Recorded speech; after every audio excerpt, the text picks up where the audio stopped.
I would like to introduce, oh, is it, okay.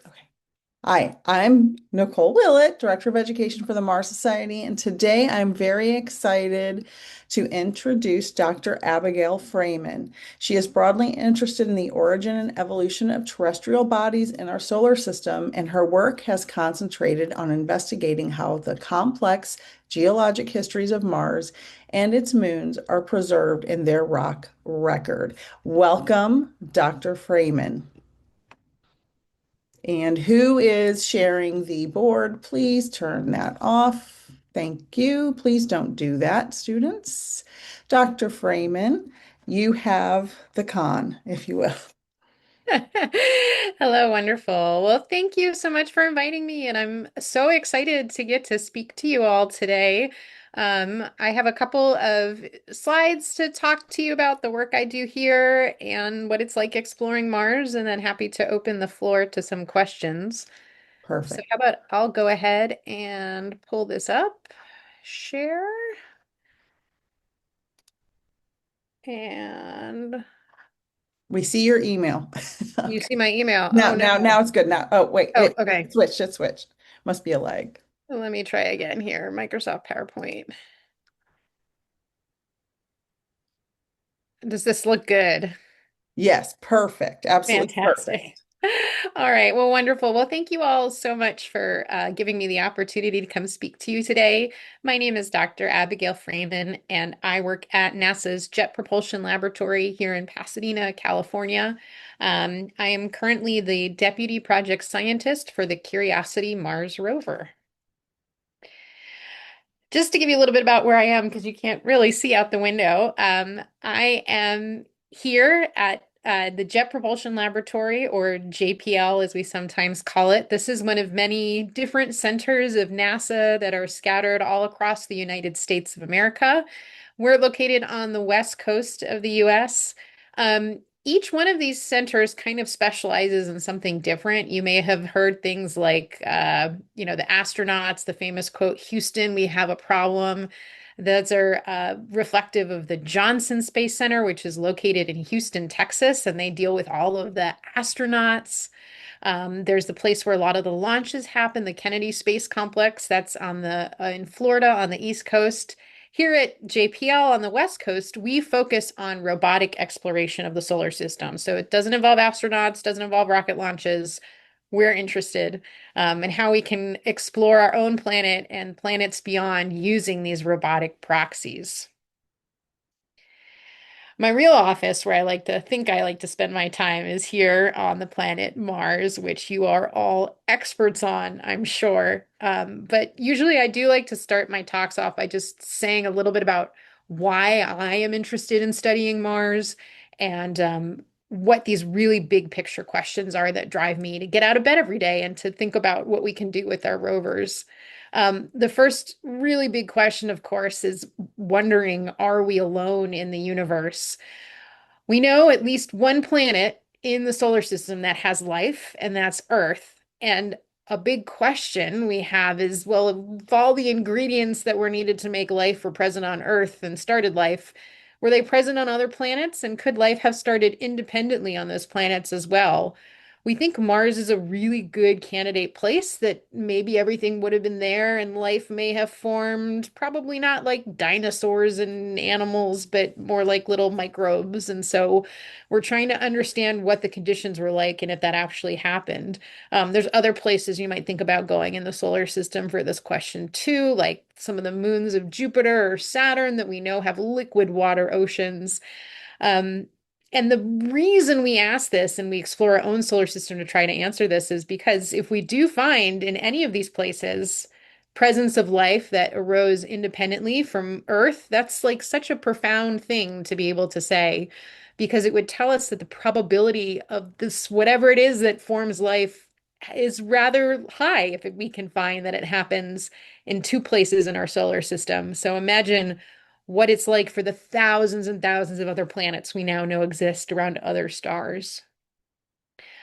Also really interested in studying Mars because it is a place and it is a place that humans could go one day to explore. And there's so much that we can do with our robotic explorers, but I think there's so much more we might be able to do with humans. And so, understanding the kind of conditions that humans would face, both the hazards and the kind of resources that they would be able to use when they get to Mars, is really interesting. And some really important fundamental work we need to do before we're going to be able to send humans there to explore and to continue to answer these really big questions about our place in the universe. To answer these questions, a lot of the time we do geology. So here's some pictures of me getting to do some geology on some very Mars-like places on Earth, places where we have a lot of volcanoes, like in the island of Hawaii or Iceland. One of them is very warm and wet. One of them is very cold and icy, and they represent really kind of different ends of the analog spectrum for what Mars may have been like in the past. Also, places like the deserts. Here is some work I'm doing right now in the northwest of the US in a state called Oregon, looking at some lava flows and some really dry regions that might be similar to the kinds of places that we see on Mars. But of course, to study geology on Mars, as I've alluded to, we have our fleet of robotic explorers. I think this chart is mostly up to date. There might be one or two more new ones here. But this is just a graphical representation that was put together by a group called the Planetary Society that shows the whole family portrait of spacecraft that the world has sent to study Mars. All of these different countries have sent both orbiters to look at the planet from above, and then even landers and rovers to explore the planet on the surface. And what are some of the things that we can see? Well, from orbit, we can do things like point these really high resolution cameras to the surface. This is an image from a camera that's on a mission from NASA called the Mars Reconnaissance Orbiter. And this is a camera that has resolutions of 25 centimeters per pixel. So imagine, 25, 50 centimeter rock. You would be able to see that rock from space looking down with this camera. What you're looking at here, there's a couple different things. You might see all of these layers in the rocks. This is a kind of rock called a sedimentary rock, which forms either by wind or water. Sometimes you can even have volcanoes that form layered rocks. And then kind of the ripply areas between that, it looks like water, but it's actually Martian sand that was created by breaking up a whole bunch of dark volcanic rock. And you can see the beautiful ripples that have been sculpted by the wind. Even though Mars today has a really thin atmosphere, it can still make these beautiful landforms that, if you were to actually look at this really carefully year after year after year, you might even see some of these ripples move as the really thin Martian atmosphere slowly moves them across the surface.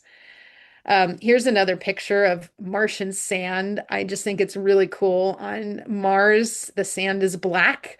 It's not really like a lot of the sand here, which is mostly kind of tan colored or light colored. On Mars, it's black because the sand is made up of this crushed up volcanic rock. Another kind of image that we can get from orbit is something that looks like this. Mars is not Technicolor. There's not greens and purples and oranges. Instead, what you're seeing here is a black and white picture from a camera on an orbiter, and overlaying the different colors is actually information from another instrument called CRISM, which measures the composition of the surface. It looks at what minerals are present on the surface of Mars. So even all the way from orbit, we can start to see things on the surface of Mars like salts and clay minerals and volcanic minerals and all sorts of things. And by putting it all together in pictures like this, we can start to pull apart history. This is actually something called a delta. If you look on the left-hand side, there's sort of this snaky stream coming in that was probably once an ancient river that flooded into this crater and formed this delta when it deposited into a lake. And it formed all these different colored minerals, some of which are clays and some of which are salts, which all tell a consistent story that liquid water was once here, probably several billion years ago. But my favorite way to explore Mars is on the surface. And my favorite missions that got me inspired to explore Mars in the first place were a pair of twin rovers named Spirit and Opportunity. They landed on the surface of Mars back in 2004, so over 20 years ago. These rovers were really the first time that we'd been able to land on the surface of Mars and rove a pretty extended distance and actually act like field geologists would in the field, looking at all sorts of different rocks and using them to understand the history of the planet. The main question that Spirit and Opportunity were sent to answer were to try to understand whether there was liquid water once on the surface of Mars, well in the distant past. We know this is one of the ingredients that life needs, and we saw hints of it, like I just showed you from orbit. But to really understand if it was there and what it was like, we needed to send rovers to the ground. Um, this is the reason that I got so inspired to study planetary science and rove on Mars was an image like this. This is one of the first pictures that Opportunity sent back. It landed in this shallow crater named Eagle Crater. And one of the first things Opportunity saw was poking out between this black Martian sand, like I talked about, were these really light colored rocks. And it turns out that these rocks are something that geologists call bedrock, which means rock that formed in place. So it tells you something really important about what the history was like here at this very spot on Mars. And when Opportunity was able to drive up closer to those rocks and look at them with all of her instruments, she found that this kind of rock was actually a sedimentary rock that had formed in an environment where you had sand blowing across the surface and then groundwater coming up and cementing it into stone. And this was our first real slam dunk proof that there had been liquid water on the surface of Mars in the past. And I loved the fact that people had jobs and could look at pictures like this and data of places like this and understand that even though this is a very cold and dry place today, 2 billion years ago, there was probably water here. And you can learn all of that just by looking at the rocks, kind of like, clues at the scene of a crime. This is actually a picture of me. I got to come out to JPL when Opportunity landed on Mars. And so I was in the room with the scientists when the pictures first came down, and it completely blew my mind. So you can see me here when I was 16, which I think is probably about how old some of you are, just being totally inspired and deciding what I wanted to do with my life. I won't talk much more about Opportunity or Spirit, but I will say if you're interested in learning more, there's a wonderful documentary. It's on Amazon Prime. I think it's available in a lot of countries outside the United States, but it's called Goodnight Oppie, and it tells my story and it tells the story of a lot of other people who worked on the mission and what the mission did, and just a really inspiring tale of what we did with this mission in exploring Mars. But now we've moved on, and I get to work on the next rover that NASA sent, which is the Curiosity rover. Here's our rover family portrait. You can see the first one at the bottom there, Pathfinder, which is sort of a tech demo to see how rovers on Mars worked. Then we moved on to Opportunity, but then we grew into Curiosity, which is this enormous kind of golf cart sized rover that's designed to build on the questions that Opportunity asked about liquid water on Mars and now try to go further in answering our question about the search for life on Mars. And that's looking for a habitable world, or whether Mars was once a habitable world. And what do I mean by that?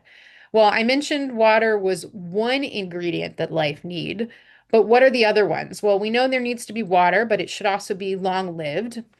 There also needs to be the chemical building blocks that we know life needs.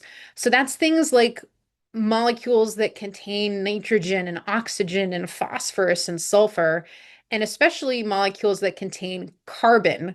We are all carbon-based life. And we call these molecules, these carbon-containing molecules, organic molecules. So did Mars have organic molecules on its surface that maybe were billions of years old?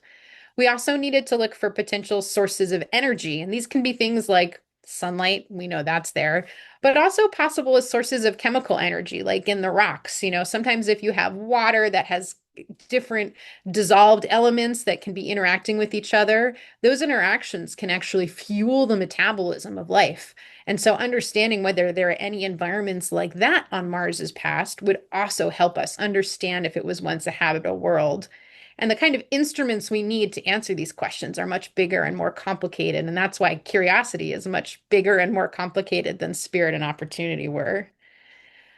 So we landed Curiosity back in 2012 in this big hole in the ground named Gale Crater. It's about 150 kilometers in diameter, located on the equator of Mars. And the important thing about this big impact crater is not the crater itself, but actually this mountain that's in the middle of the crater. This mountain is named Mount Sharp. And we could see from orbit that Mount Sharp was actually layered, just like those pictures of layered rocks I showed you earlier. And each layer of Mount Sharp had a different composition. And so the idea was we would land at the base and look at all these different layers of all these different compositions. And what we would be getting is snapshots in time of Mars's history as it evolved, presumably from a watery world to the dry desert it is today. But we didn't actually really know until we got there to see what was there. This was one of our first views of Mount Sharp with Curiosity. We couldn't land on the mountain itself because the slopes were too steep and too dangerous. So we landed on the really nice flat plains right next to Mount Sharp. And even before we got to the mountain, as soon as we landed, we made some pretty important discoveries. Looking down at our feet, we started to see rocks that looked like this. And this is a rock geologists call conglomerates. They're made of big chunks of other rocks that are fused together. And what's really important about this conglomerate is that the rocks they're made up of are these kind of rounded, rather large pebbles. And to get something this round and this big, you actually need something with a lot of energy to move them and round them like that. And what it probably is a river. And here's a picture of the kind of rock we saw on Mars versus a river rock you might find on Earth. And you can see they look pretty similar. But of course, our main target was the mountain. And here's one of our views of Mount Sharp with our telephoto lens looking off into the distance. And, nice to confirm that we think we saw layers on it from orbit. When you look at it from the surface, you can see even more layers. So definitely a very rich area to explore. When we got to Mount Sharp, this is what the rocks look like. Not only were there big layers, but the layers had layers, which had layers and even smaller layers. And this is what the base of the mountain looked like. This is a rock that's called a mudstone. It is made up of really, really fine-grained pieces of rocks. Instead of those kind of large centimeter-sized pebbles in the conglomerate, this is a really fine-grained rock. And when we see these layers, they're really thin and they're really parallel to one another. And this represents the kind of rock that forms when you have really fine suspension just slowly settling out, or really fine kind of dust and sand sort of slowly settling out from a very quiet environment, an environment like a lake. So putting everything together, we could tell right away that Mount Sharp did have water in its past. It was probably a river that was leading into a lake that filled this crater. And what was incredible was as we climbed up at least the first couple hundred meters of the lower part of the mountain, we just kept seeing more and more rocks that looked like the mudstone. So we think the lake was there, and the lake must have been around for probably tens of millions of years to build as much layers as we could see for as much of the rock record as we could see. But to get at those other questions about the kind of building blocks for life and sources of energy, we had to actually drill into the rock and then analyze the powder we made with the two chemical laboratories that are inside of the rover. And so we were able to do that. Here's a family portrait of our drill holes. This is the first 42 drill holes that we made. Um, there's 2 points I want to make by showing you this. First of all, we found all of those ingredients. We found those energy sources and those organic molecules. And so putting this all together, we were able to conclude that yes, probably many millions of years ago or billions of years ago, Mars was once a habitable place. But I also like looking at this image because it shows you just how diverse Mars is. Instead of just red Mars, which you might be used to thinking of, it is actually gray Mars and purple Mars and brown Mars. And there's all these wonderful colors in the rocks that you see once you drill beneath the surface. And all these different colors actually represent all of the different minerals that make up the rock, which all link to how it formed and the different kinds of environmental conditions that were present. And so this is showing you a snapshot of the changing environments of Mars over time as it was a warm and wet habitable place and then dried up. I'll let you know that this is kind of hot off the presses. 2 weekends ago, we drilled our 43rd hole. And so we're analyzing it now, learning even more. So I'll go ahead and wrap up and just talk about what Curiosity is doing right now. This is an Rover is about where you see that blue dot. And what we're investigating now is a really unique part of Mount Sharp on one of the layers where we see kind of this spider web texture.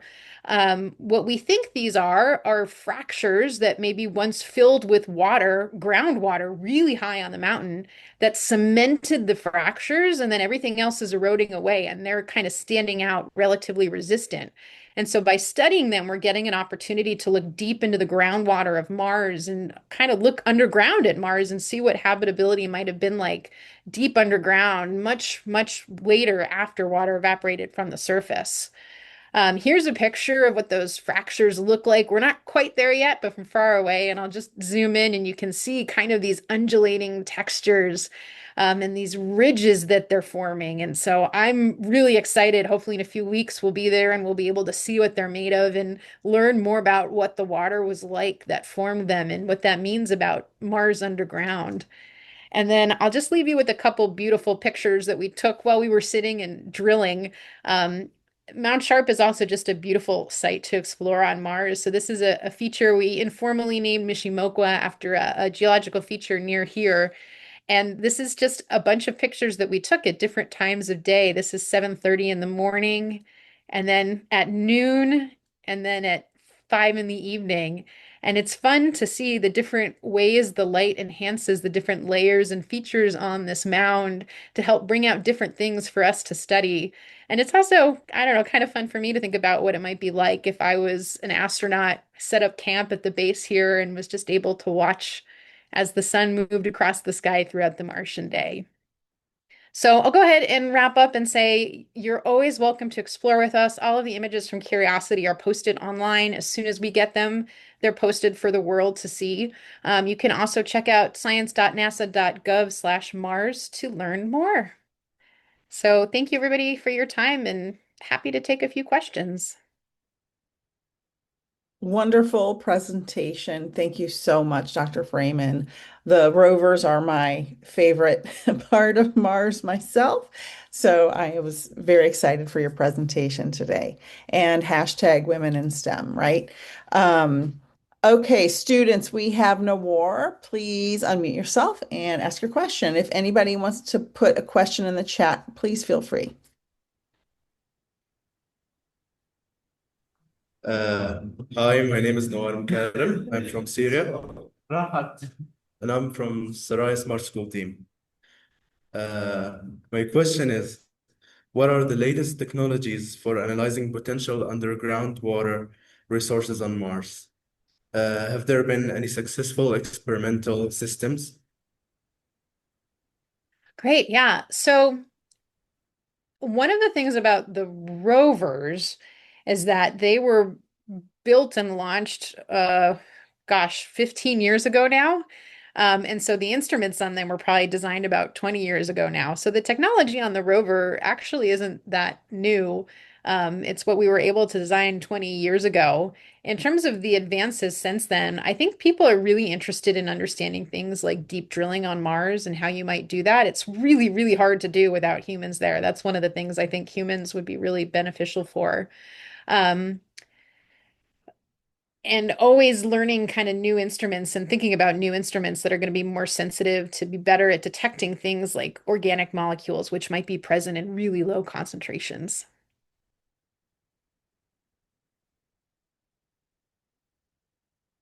Great question. Thank you, Noor. Jad, you're up.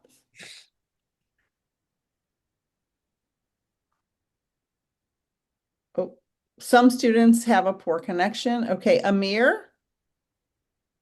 Hello everyone. My name is Amir Abu Fadl and I'm from Syria. I'm working with Saraya Smart School team. My question is, are there strong geology indications supporting recent volcanic activity on Mars? What geochemical evidence exists for such activity? Ah, great question. This has been a surprising finding in the last couple of decades, actually, that we can see with our orbiters that we think there is actually some pretty young volcanic activity on Mars. Before that, everyone kind of thought the planet had cooled off and was geologically dead. But what we can see is two things. First, we can see just kind of based on our mapping, relatively fresh, new terrain without a lot of impact craters that's relatively young, that seems to have volcanic features. And then we can also sometimes see minerals that we expect to form in the presence of volcanoes. So, in particular, there's a mineral called hydrated silica. That we see that when you have heated water interacting with basalts from volcanoes, it can form this hydrated silica. And we found a lot of hydrated silica that we think might actually be just, a couple 100 million years old, which in the 4.5 billion year time scale of Mars is actually quite young. Um, we also have some rocks that have been sent to Mars from Earth, meteorites that came, and we can date the ages of those rocks. And some of them are also just a couple 100 million years old, so relatively young in terms of the whole history of Mars. That's Wonderful, really interesting. Thank you. wonderful Q&A. Dana, you are next.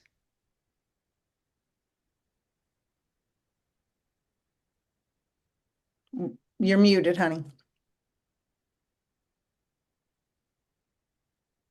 Oh, she can't unmute.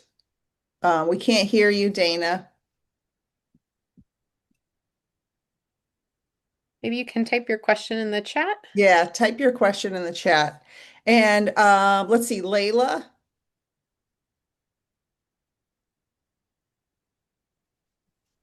Hey, Hi. I'm Leila Fadl from Syria, from the Saraya Smart School team.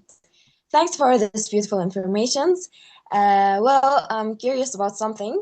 What are the primary geological challenges facing resource extraction on Mars, such as iron and silica, for supporting human infrastructure? Yeah, great question. There's a couple of things that we talk about when we think about resources for humans. Mostly water, actually. And I think there's two main places that we think about getting water. The first is from water ice that we know is present kind of towards the poles and the mid-latitudes of Mars. And I think the challenges there are knowing where the water ice is, especially as you get closer to the equator, where it'd be much easier to have humans on Mars. The ice becomes buried. And so, how can you find it if it's buried? And then understanding if it's buried, how to extract it and get there. The other place we might be able to get water are minerals. So, kind of these salts and these clays that I mentioned actually have water trapped in their structure. And those I think are a lot more accessible for humans. They're all over the planet from the equators to the poles. But understanding the technology to actually pull the water out of those rocks and how much water you'd get out is a big outstanding question we have, and something that I would be really interested to see more work done. Wonderful. Let's see. Karun, you are next. And then after Karun's question, just pause for one moment. If you would, everybody else type your question in the chat and we will try to answer it through the chat if Dr. Fraeman has time, because we have to get to our next speaker. So Karun, you're next. Hi, ma'am. I just had a very basic question. I'm really sorry I couldn't pick up the name of the documentary that you mentioned, ma'am. Could you please repeat that? Sure, it's called Good Night Oppy, Oppy, which is the nickname for opportunity. And it's on Amazon Prime. I'm typing it in. Yes, it's an excellent documentary, by the way. Okay, let's see. I think we have time for one more. Jad, did you already ask a question? Good afternoon, good afternoon, Professor. I've just a couple of questions that I want to ask you.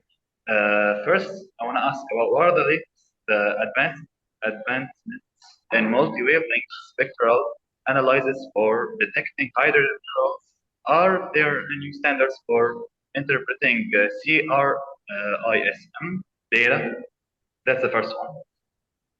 Oh, well, I'm glad you asked the question because that's the kind of instrument I work with. So I can actually show you on my desk. This is the instrument that we can use from orbit to look at minerals. The one that we have on orbit right now is like really, really big.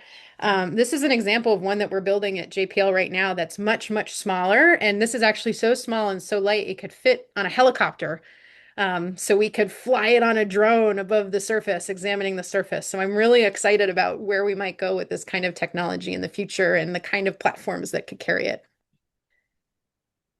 Okay, so Jad, for sake of time, let's get to our next speaker. If everyone could type your questions in the chat so we can welcome Dr. Benjamin Morrell. He is a robotics technologist at the NASA JPL, probably familiar with Abigail, with Dr. Fraeman, at Caltech, where he works on autonomous navigation technology for robots flying, exploring underground, and in space. He is the perception lead on Team CoStar, a collaboration between JPL, MIT, and Caltech. So welcome, Dr. Morrell. Hello, everyone. It's fantastic to be here, and what a treat to hear from Dr. Freeman. Kind of a wealth of knowledge on Mars and all the investigations to do with that.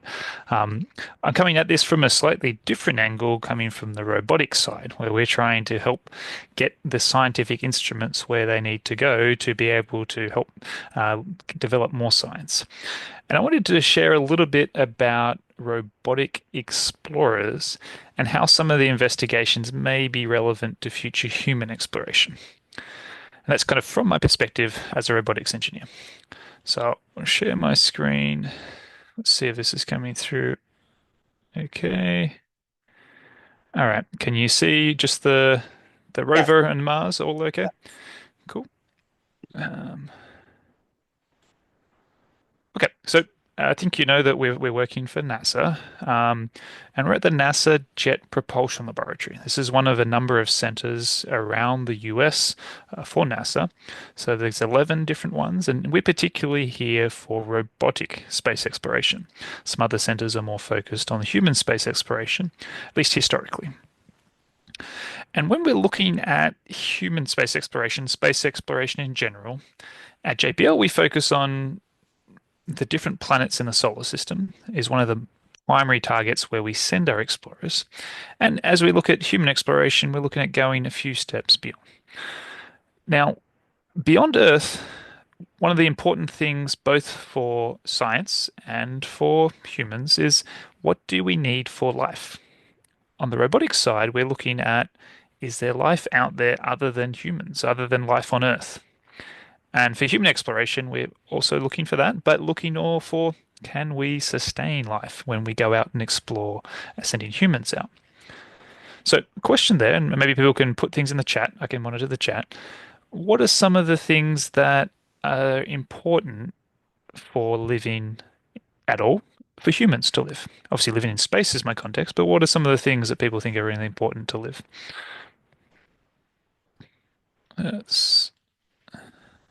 Maybe I can't see the chat. Let's see. Here we go. I get the chat. All right, so what do we got coming through? Anyone? Type in Food, water, shelter. Cool. Yep. Spot on. Anyone else got other ideas? What do we need to live? Whoop, I think I gave a little bit of a giveaway answer there on one of them.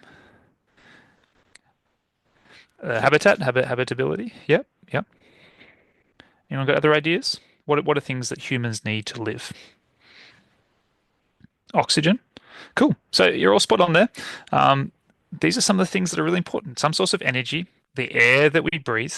We can think of these as kind of the chemicals that we need to sustain ourselves. So oxygen for humans. We need some type of water typically as well. Water is very critical to life as we know it. Some type of food, some sustenance, some of the chemicals to keep us alive, and some type of shelter. And that shelter may need different things in different contexts. And so as we go on Earth, we know we have all these. Obviously, we have life here. And then when we go beyond Earth, it's quite harsh to humans. As you may know, the International Space Station, we have to bring most of these things with us.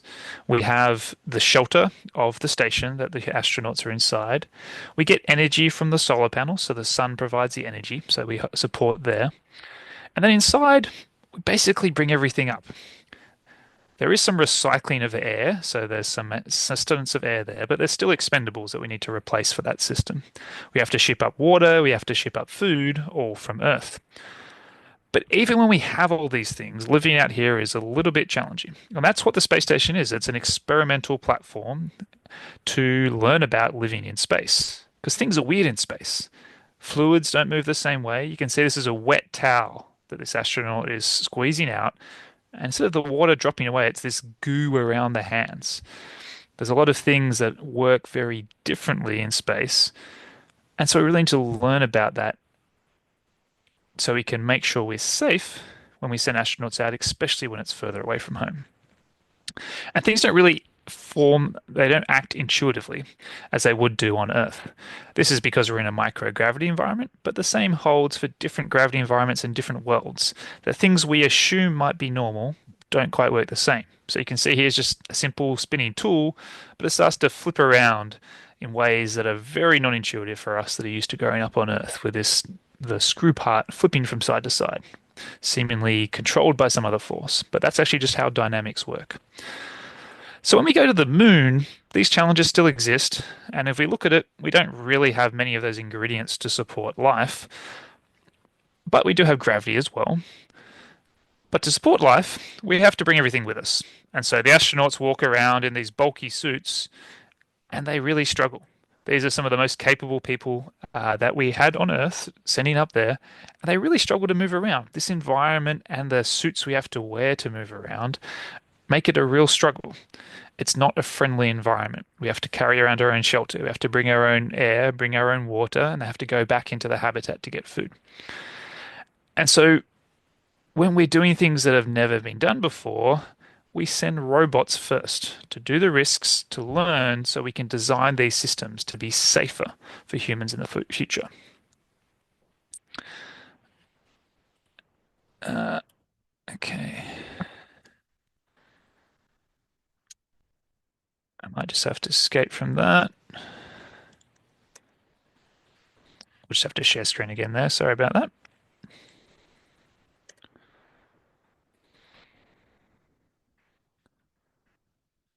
Okay. So what's what we did before the moon landings? We actually sent robotic explorers, and that was from JPL, to the moon to learn about it before the astronauts went there.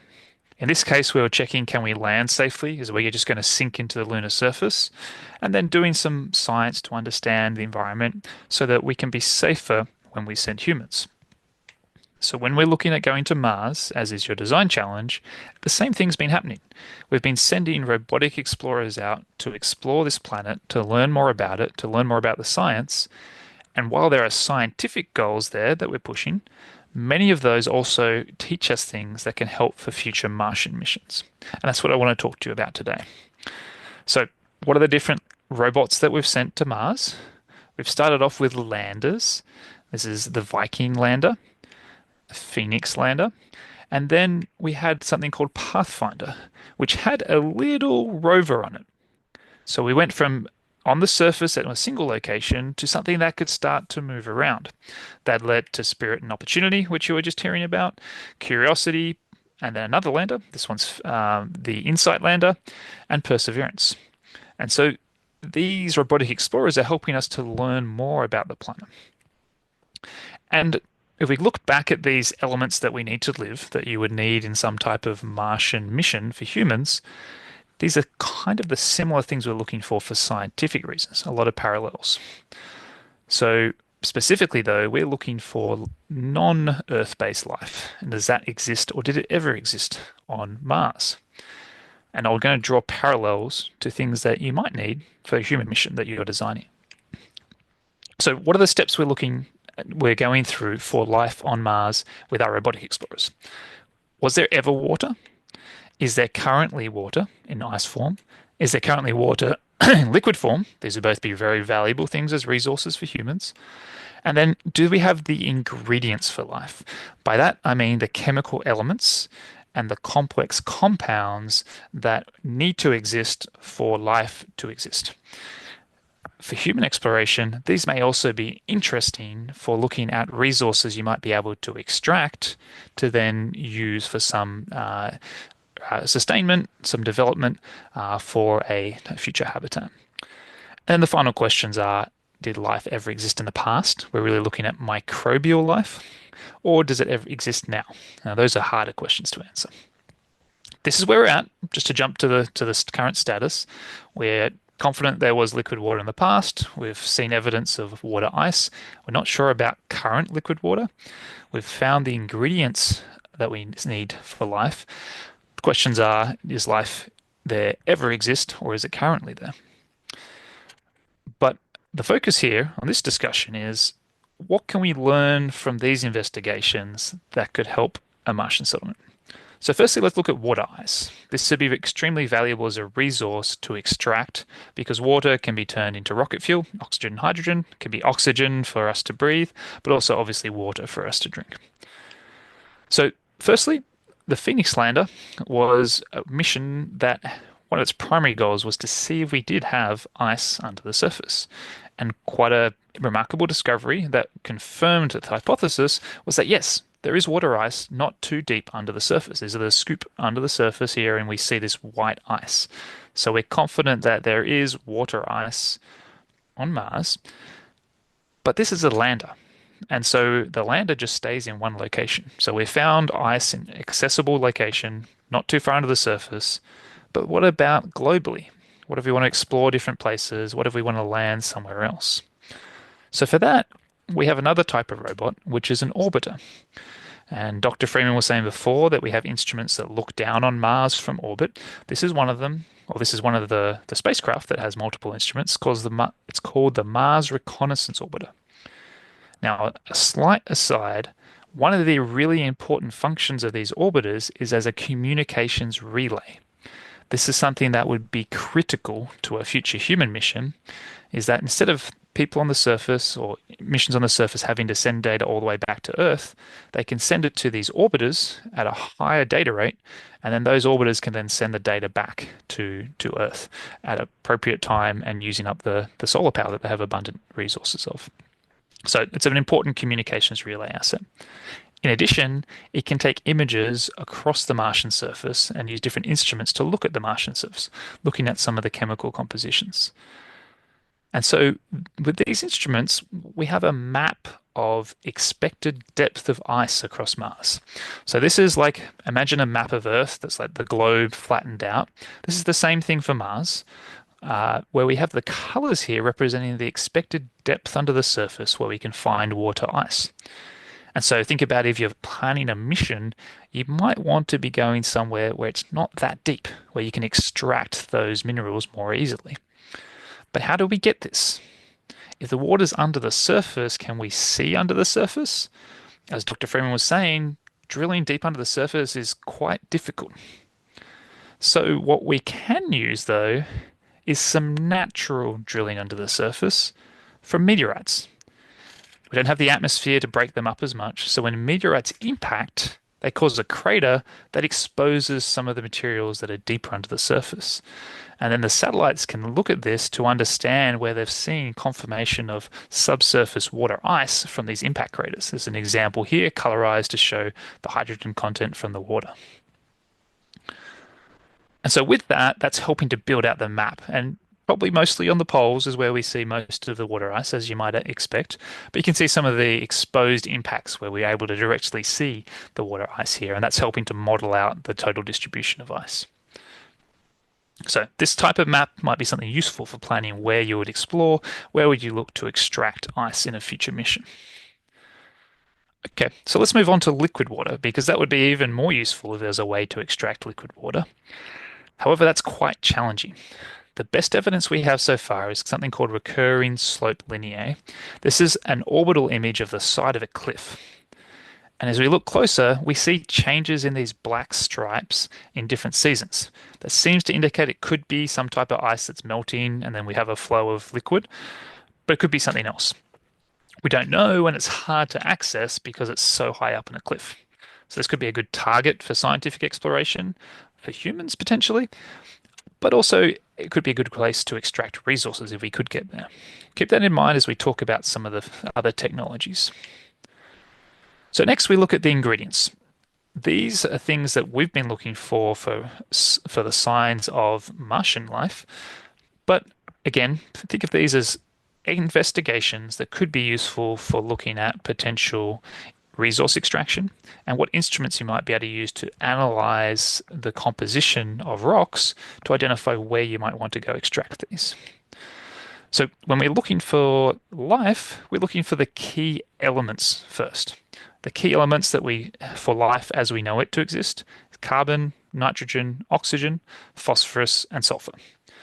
And so when we're going to look for these, there's a few different key instruments that we use on the rovers. So firstly, probably one of my favorite is something called ChemCam. So this is a remote laser spectrometer. It zaps the rocks from a distance and then reads back, it turns part of the material into a plasma, reads back the spectra of the reflection, and from that it can make an assessment of the chemical composition of the rock that is zapping. The power of this is that it can do it remotely. It doesn't have to go up and touch the rock, and then they can extract quite valuable information there. You can see an example of some of the targets it's zapped, and that allows rapid evaluation of which are interesting areas to look at further. To make that even quicker, we have a way to automatically target while the rover's driving. It uses the images from the rover's cameras to analyze the rocks around it, extract ones that would be working for the laser instrument, and then identify which ones might be most of interest to target, autonomously target, zap it, and then sends the information back to the scientists on Earth to say, okay, this ones are interesting, or that whole part that you drove, nothing really interesting there. It's kind of ways that we can get more rapid information to help us accelerate our science. But then once we find something of interest, we have instruments on board the rover. So this is Curiosity, also known as the Mars Science Laboratory. I think it sounds like you're hearing a bit about this from Abby. It has a robotic arm to take samples, among other things, from the rocks. So it can grind up some rock, take some samples, and it has scientific instruments on board to analyze the chemical composition of those. And so this is a very valuable instrument to understand not just the elements that are around, but also the compounds.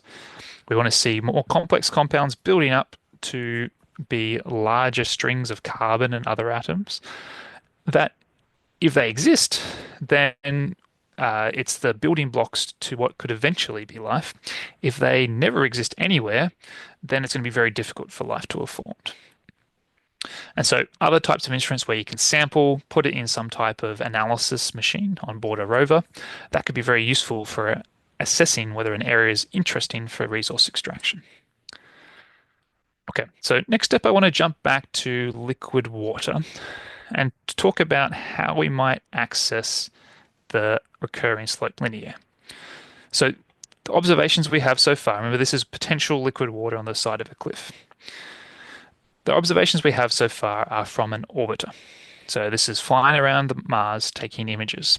So that can get good global coverage, but has some limitation in detail and can't do any direct measurements. The landers can get much closer, can take much more interesting information and samples, but only in one location. When we had the rover, the first rover Sojourner, it was able to drove around, and you can see some of the terrain is quite challenging here. So if you're thinking about your settlement or your mission you're planning, this may also be some of the challenges that you have to face for your habitat or any rovers, any ways the humans are getting around. The terrain can be quite difficult there. And you can see the size of the wheels of this rover are much smaller than the size of the rocks that we have around it. But it was still able to move around beyond where the lander was. Then we got to the Mars exploration rovers, Spirit and Opportunity. They could travel much further, and they went over a lot of different challenging terrains, such as these soft sand dunes, which can cause challenges and did cause quite a challenge for Spirit, and up some very steep slopes. This is a big slope that is driven up the side of a crater. You can see some of the dunes in the background. This was Opportunity driving up here. And then these bigger rovers are slightly more capable. You can go over some different, extremely challenging terrain. They're able to eventually navigate up. This is a composite of multiple images, but what you can see is this is a valley down here, a steep slope that is both sandy and very rocky. And so the sand means that the wheels can easily slip, but then the rocks are also hazards that you don't want to be driving around too much. So this is a really challenging area that Curiosity was eventually able to get through. And so these rovers are getting more and more capable of a challenging terrain, and maybe some of those technologies could be used for human rovers in the future. But what if we want to go over terrain that no rover can go in? Here's where we have helicopters on Mars. This is Ingenuity. It took a ride on the belly of Perseverance and deployed off. And it was originally like the first rover, just a technology demonstration to see can we fly on Mars. The answer was yes. And it was so successful that it became a scout for the rover. So think of a scout that could also be great for a human mission that can fly ahead, perhaps into areas that are hazardous, or just fly more quickly, take images, and fly back and send that information so we can help more efficiently plan where we're going to go. In this case, it's helping the science team plan where Perseverance will go. These are some of the images that it takes looking out over the terrain.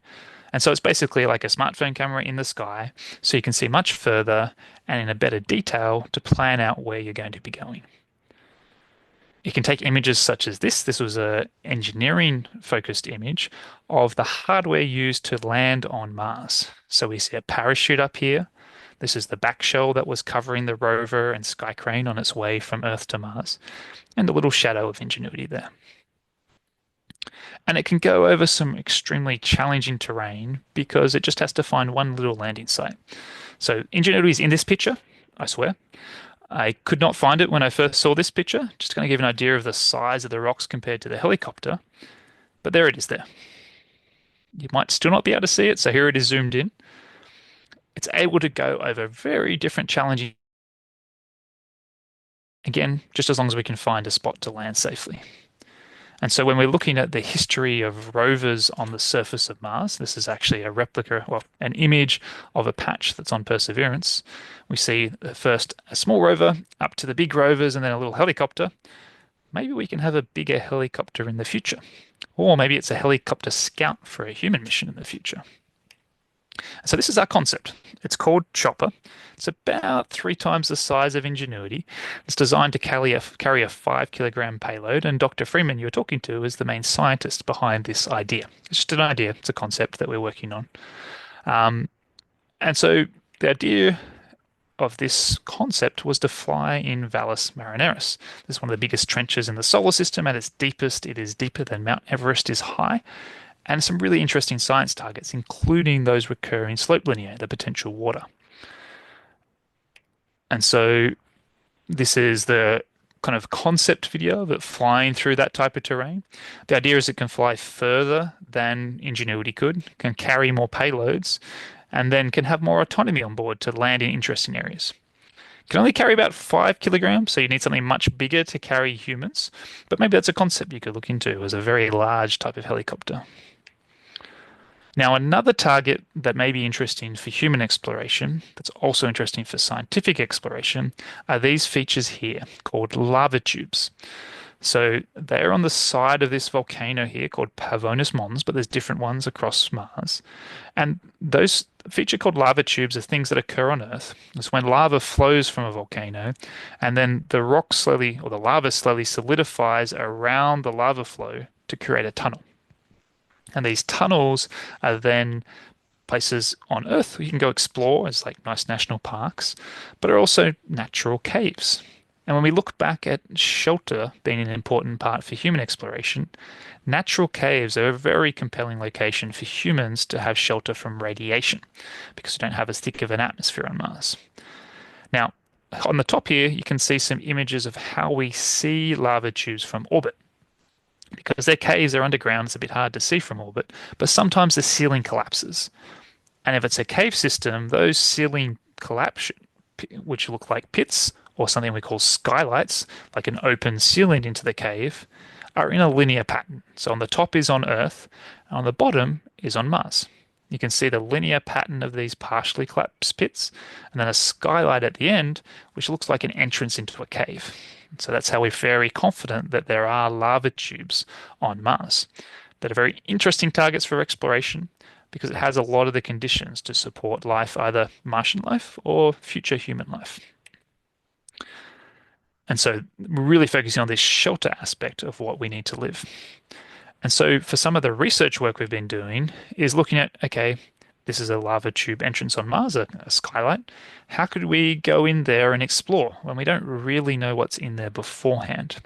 It's maybe still a case where even with humans, you might send in robots first. And so one concept we've been looking at is maybe we send in legged robots. And so this is something we've been working on the autonomy systems, using some commercial legged robots for exploring lava tubes on Earth as an analog to what it would be on Mars. Looking at how we can navigate over all the different challenging terrain you might encounter, how you chose where to go across different branches of the environment, and then how you look for things that might be of interest. In this case, we put artificial objects in there for it to look for, and seeing how it could navigate over the different challenges better than what maybe a wheeled rover could. And so that's one of the technologies we're developing that might be interesting for future exploration. We've got about 5 minutes left, so I think I'll pause there or just do a quick recap on some of the robotic explorers and how that might be useful for future human missions. We have these orbiters, which are important communication relays and help to map out regions we may want to go, such as mapping out where water ice may be. We have potential scouts to fly ahead of the rover or the human crew. There could be bigger scouts as well, and they can take images ahead, help plan out where we're going to go. Also, we could have rovers with instruments on board, or maybe just human-driven cars with instruments on board to do chemical analysis, or maybe a remote chemical analysis, such as the ChemCam. And maybe we look at exploring caves as a safe place to be protected from radiation. With that, I'll pause and take us on the question. I see there's been some nice comments in the chat as well. Wonderful presentation. Thank you, Dr. Morrell. Students, if you have questions, please raise your Zoom hand or put your question in the chat if you don't know if your tech will hold up. Karun says, will a Martian helicopter not have to have special technologies to survive Martian sandstorms? Do those technologies exist yet? Yeah, great question. So just taking a step back, the density of the atmosphere on Mars is about 1% the density of the atmosphere at sea level on Earth. So even when there are winds, just think that the force of those winds is much lower. So if anyone's seen the movie The Martian and a big dust storm causes all the issues, that's not real. We do have dust storms, but it's not as destructive as what it is in that movie. Now, what are the main issues that we have for dust storms? If we're solar powered, the dust may block out the energy from the sun, and it may coat our solar panels with dust. So that is a concern. The other thing that we have for the different Martian weather events is sometimes you see dust devils. So they're like little whirlies, and that's a concentration of fairly high wind. If we're flying and we get hit with one of those, that is an issue. But they're not as common events as that, so it's the low likelihood of happening. So typically we just watch the Martian weather and then choose when to fly when there's less of a chance of those happening. Otherwise, when it's on the surface, it's fairly it's going to be okay. And actually, the dust devils sometimes help to clean off the solar panels. Wonderful. Also, he asks, what are some technologies we can use to make it easier for human exploration to have sustainability in space? What technology would you recommend for the creation of water on Mars? Yeah, great question. For water, as we were discussing, there is water on Mars. So I think it would be more of an extraction of water on Mars. And so maybe the technology for that is looking at, and by sustainability, I mean, I assume you mean a sustained human presence on Mars. And so if there's ways we could look at ways to extract water on Mars, and some of what Dr. Fraeman was saying about how do we dig deep enough on Mars, I think that's extremely important. How do we dig it up, but then also put it in a state where it is usable immediately or can be converted into liquid form for use for, again, making into rocket fuel, making into oxygen to breathe, or having as water for humans to sustain themselves. So I think that extraction of water is a really key one. And maybe the other one is seeing if we can use lava tubes to protect ourselves. The challenge is the location of those lava tubes is on the highlands, which is further away from where the water deposits are. So we can travel long distances quickly. Maybe that helps to kind of be somewhere safe, but also to access the water. And great Q&A.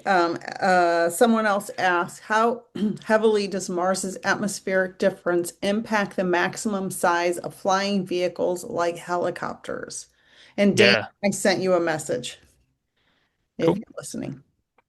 So it's a really good question. It has a massive impact. So, as I said, it's 1% the density of air that's what it is on sea level on Earth. So imagine like you're swimming in a pool and you can kind of push your hands to the side and you feel that force of yourself moving forward. Imagine all that water turns into bubbles. It's something you got to swim within that. It's kind of the same, but it's almost completely different. And so we have to have big blades that spin extremely fast and a very small mass compared to helicopters on Earth. So the blades spin about 10 times quicker than a helicopter on Earth. The blades are very thick or wide compared to what we have for helicopter blades on Earth. So it's a very different design, and that really limits how much mass we can carry, just because that atmosphere is so thin. Um, Okay. Okay, we have several more questions. Students, I'm going to ask one more question, and then if Dr. Morrell has time, you can put your questions in the chat if he has time to stay. And otherwise, we have to talk about some stuff about the contest. Let's see, Mohammed Sheikha. Thanks, Dr. Nicola, and thanks, Mr. Ben. I'm very impressed and very happy for those brilliant lecture from yours. Please, I need a question, if you don't have any problem. In the Ingenuity example, what are the control system that will be more useful for staying the helicopter high from the Earth and crossing all the possibilities to put the height of the helicopter only and on its target? Yeah, thank you for the question, Mohammed. I think what there's a little bit the connection was difficult, but I think what you're asking is what are the autonomy technologies that help make sure it's staying on target, that make sure it stays high enough above the ground, and that it reaches and lands safely at its target. Is that correct? Exactly. Yep. So the main sensors that the helicopter has on board is a 1D LiDAR. So it's a laser that bounces off the ground facing down to give its height above the ground. It also has a camera that's facing down and an inertial measurement unit. So think of it, it's kind of like if you close your eyes and move your head around, you can kind of feel your orientation and how you're moving. It's the same kind of thing for a robotic sensor. So with a camera, it can track its motion. And typically, we're looking at the motion across the ground. And then when we're looking at landing sites for future helicopters, we can take images as we are flying across the ground and can combine them together into what we call a stereo pair. So just like we have two eyes we can see in depth, we take two images and use them to combine to create a 3D map. And so with that, we can map out where is safe to land. And then by tracking features on the ground with our camera and using the LiDAR to give a height above the ground, we can control ourselves to that target landing site. So mainly the camera and the LiDAR that helps us do that.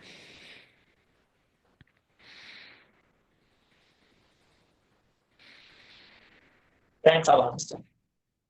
Okay, I have asked other students to put their questions in the main chat. And Dr. Morrell, if you have time, could you answer just a couple of those? Otherwise, I have some stuff to talk about with the students.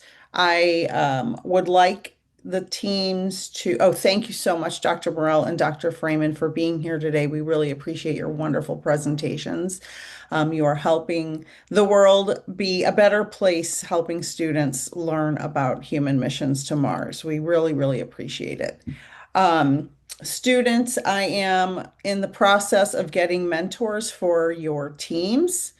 And I also have several teams that do not have team names on the spreadsheet. I sent out an email to the teams who I do not have team names for. We also have a new team member for team 4, I believe. So if you are on that team, you received an email from me. Please welcome your new team member and allow him to join your team and share all the information that you have processed already. Please copy him on future emails. His name is Ethan. He's here today. If anybody else is here from Team 4, please let me know because there's a lot of people and I can't see everybody.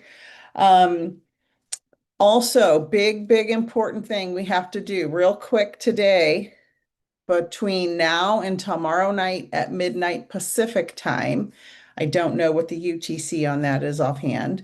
Um, in about 31 hours from now, I'll say, please submit an outline of your project to me, and I will show you what I mean by that. I have sent a an example.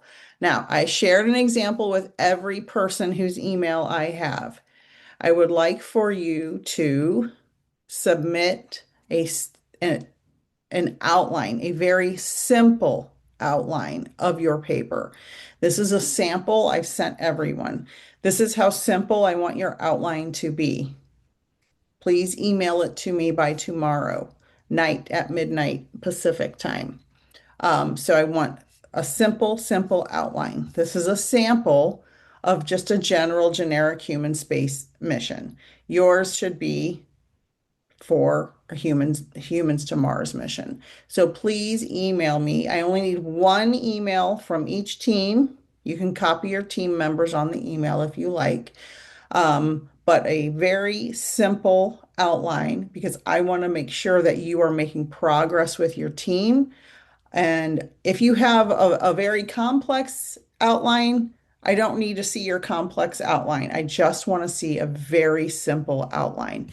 So everyone should have gotten this email today. If you have not sent your um, team name into the spreadsheet, please do that. Let me show you something. Your papers are all going to be published in a book. So you can go buy this book on Amazon. These are previous years. I've shown you this before. If I don't have a team name and all of the proper formatting on your papers, I can't publish it in a book, right? It has to be formatted properly.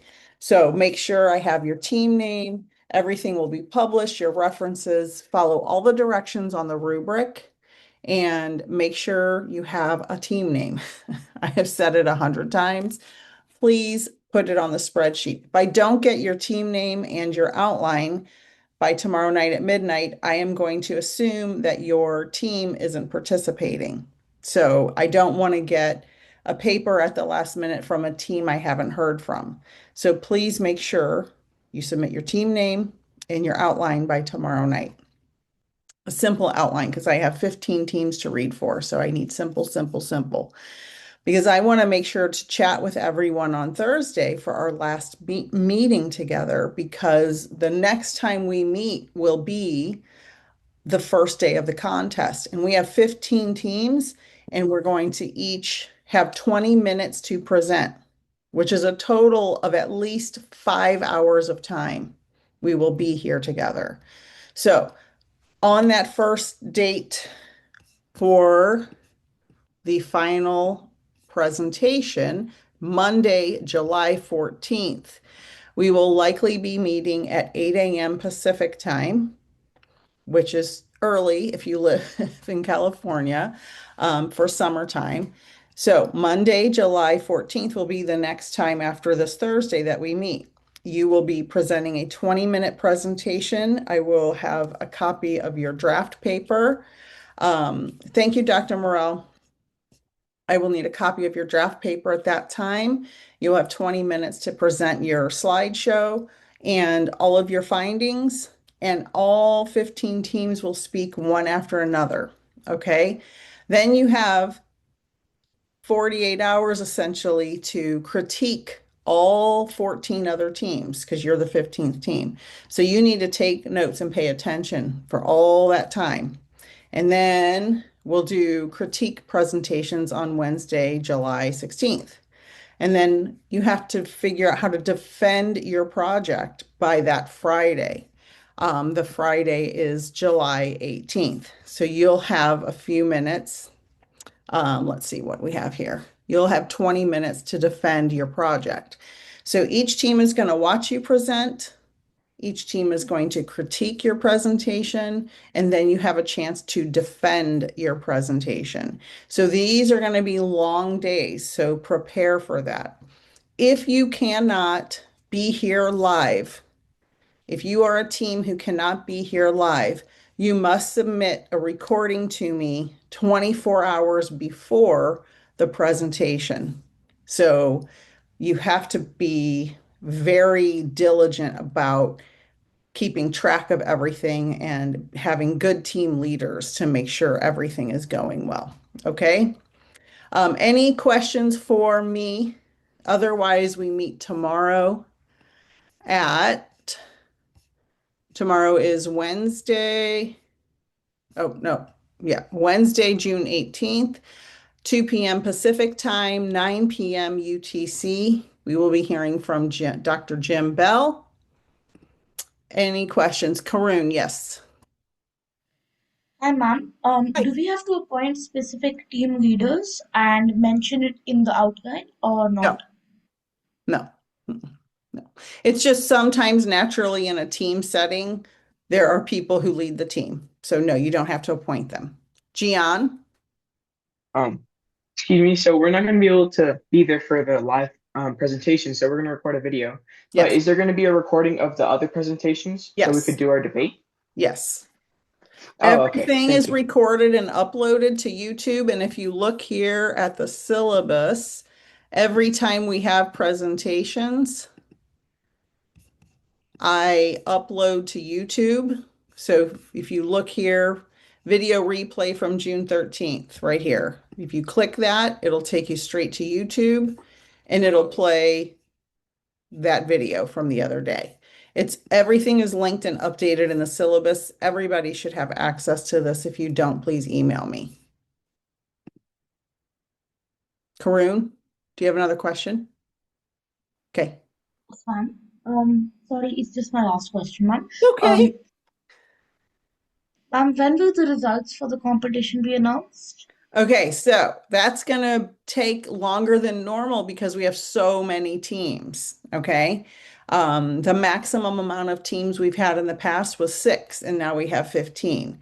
So I have to get scientists from all over the place to read 15 25-page papers and grade them. So it might take into mid-August before you get results because that's a lot of papers for people to read and judge for free because they volunteer to do it. So be prepared for, 2 to 4 weeks before the announcement is made. But all teams are invited to come to Los Angeles to do a presentation. The winning team will get a prominent space for their presentation. Everybody else can present at the conference in October in Los Angeles. So everyone is welcome. You will have free entry to the conference, but you are responsible for your flight, your entry to the US. We don't help with any paperwork or anything. So if you have your own passport and everything, and your hotel stay, you have to get your own accommodations, but the entry to the conference is free. Layla?